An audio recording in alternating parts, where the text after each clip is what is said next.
Bismillahirrahmanirrahim. Assalamualaikum warahmatullahi wabarakatuh. Hamdan wa syukron lillahi azza wa jalla, yang saya hormati, yang saya banggakan dan saya cintai, teman-teman mahasiswa komunikasi dan penyiaran Islam Yen Ponorogo, baik kelas A, B, C, D, dan E semester 2, yang semoga pada saat ini dalam keadaan sehat semuanya, dalam keadaan baik, dalam keadaan bahagia, dan juga semoga panjenengan semua diberikan mood yang baik terkait tentang semoga dengan mood yang baik ini bisa menjadi wasilah panjenengan semua bisa semangat dalam mempelajari pelajaran pada mata kuliah pada pagi hari ini. Baik teman-teman semuanya, kita akan melanjutkan pertemuan kita terkait mata kuliah sejarah dakwah.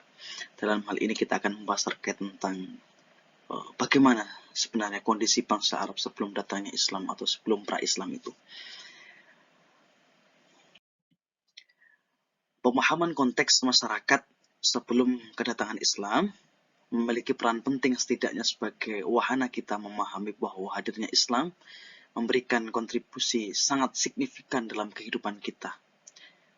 Meskipun dalam beberapa literatur dan juga beberapa hal, ajaran-ajaran Islam ini memiliki kesinambungan dengan ajaran-ajaran yang diturunkan kepada Nabi sebelumnya, namun bisa dipastikan bahwa ajaran Islam memiliki kontribusi yang penting dalam membangun peradaban manusia. Pendeknya, di antara poin penting kita mempelajari kondisi Arab sebelum Islam adalah untuk bertujuan sebagai kita memiliki wawasan yang luas sehingga mampu mendeskripsikan secara mudah tatkala muncul pertanyaan apa yang sebenarnya terjadi di Arab sebelum dan setelah kedatangan Islam.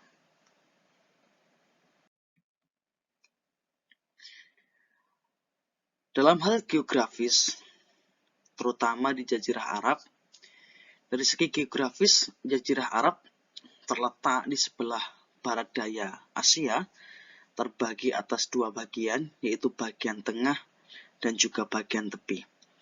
Bagian tengah terdiri dari pegunungan yang tandus, sehingga masyarakatnya itu bersifat nomaden atau berpindah-pindah untuk mencari tempat yang subur, tempat yang layak untuk dihuni.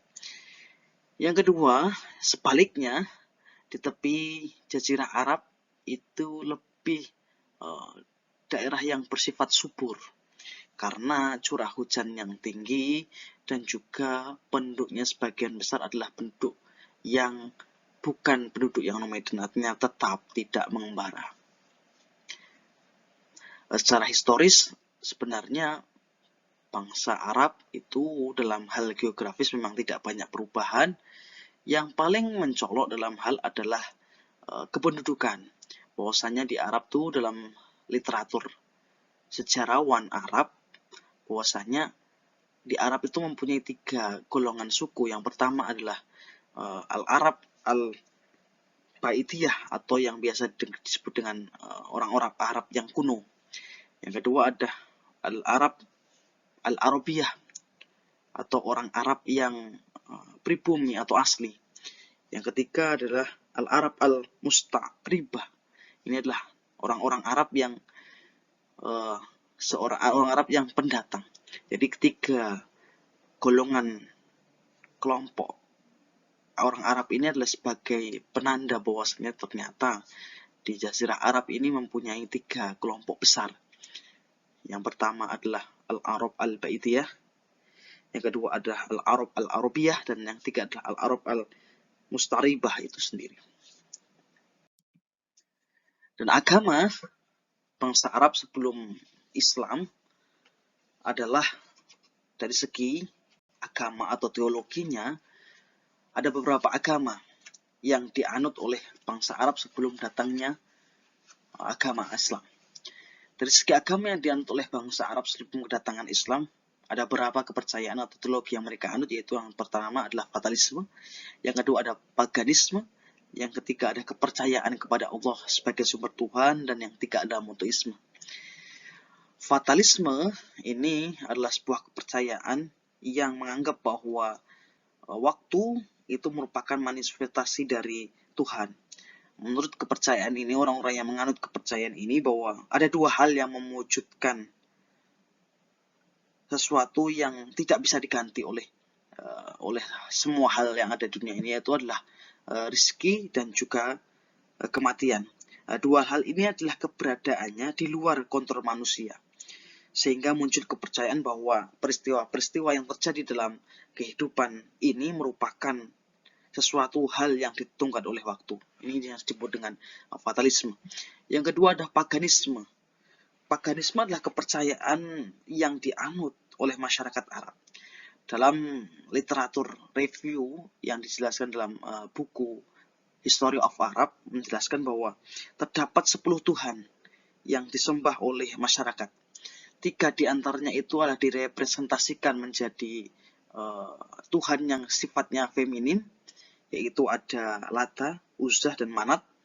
Dan yang ketujuh itu direpresentasikan Tuhan yang punya sifat yang maskulin atau bisa disebut dengan laki-laki, yaitu ada Su'a yang disembah oleh suku Yambu, Yakut disembah oleh Mazid dan Ya'ub oleh suku Khilwan, dan Nasr oleh suku Yaman dan Himyar.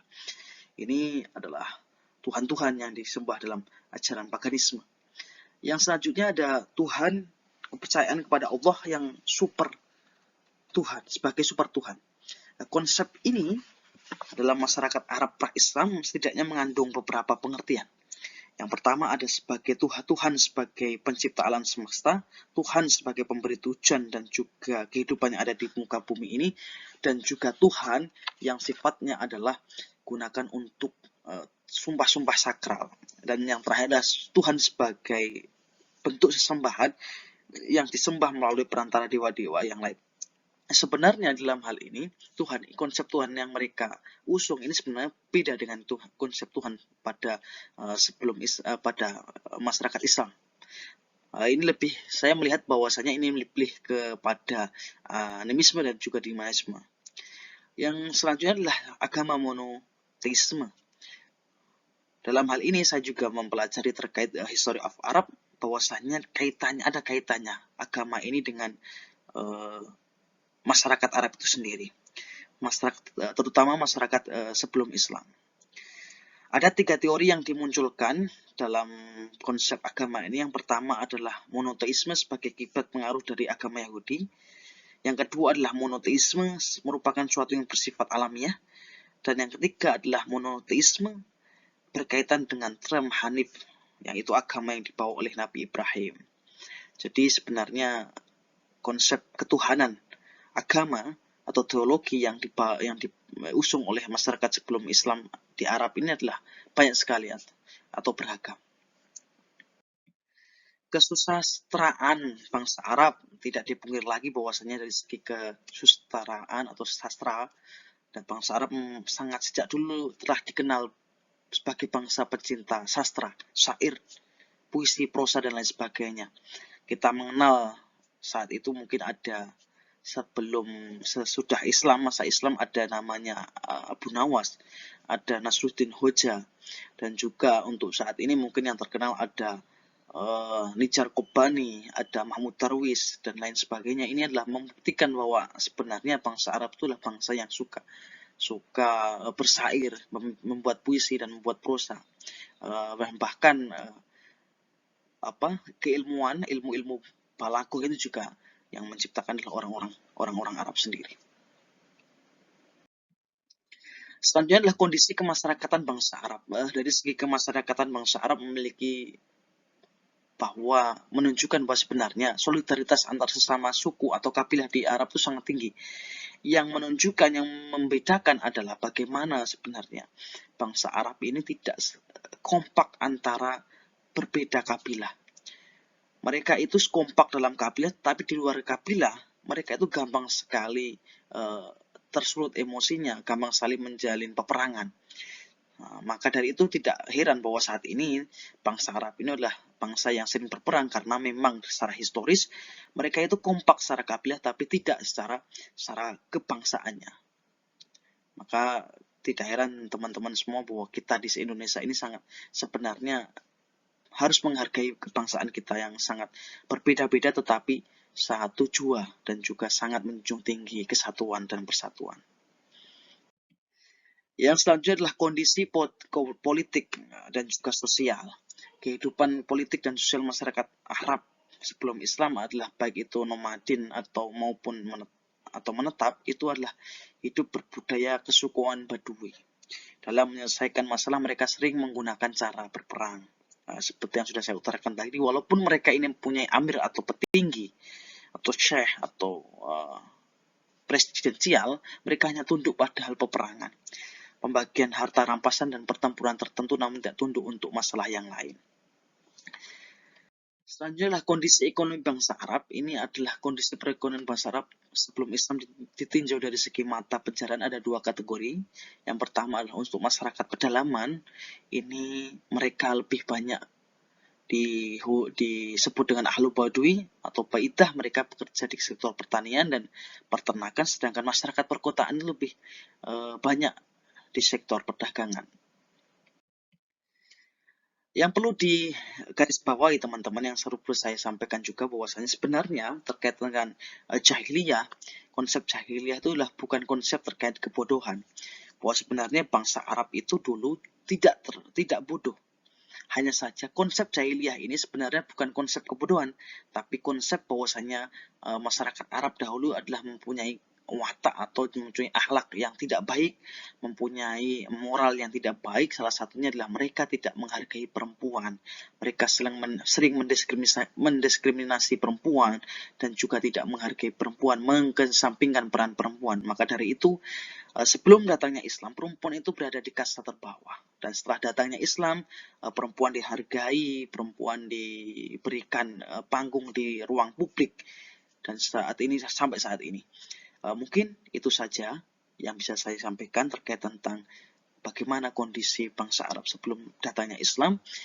Apabila ada kekurangan saya mohon maaf. Selanjutnya teman-teman kita akan berdiskusi secara santai, secara gayeng, dan juga teman-teman silakan memberikan pendapat terkait apa yang sudah saya sampaikan ini.